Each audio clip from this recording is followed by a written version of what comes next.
সারা জীবন শুনছি মামা ভাইটা যেখানে বিপদ নাই সেইখানে। এখন তো দেখি তুমি আমার সবচেয়ে বড় বিপদ। দেখো মামা, আমি কিছু জানি না। Trust me. আমি সব জানি। বাবার বিজনেসের টাকা কাটিং কইরা বিদেশের সম্পদের পাহাড় বানাইছ। কিছুই কই নাই, কারণ ওইটা আমার কাছে কোনো ম্যাটার করে না। কিন্তু এখন যেই জায়গায় হাত দিছ মামা, এইটা আমার কাছে অনেক বড় ম্যাটার করে।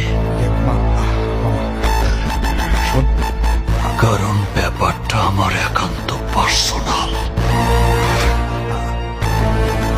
আর এই বিষয়ে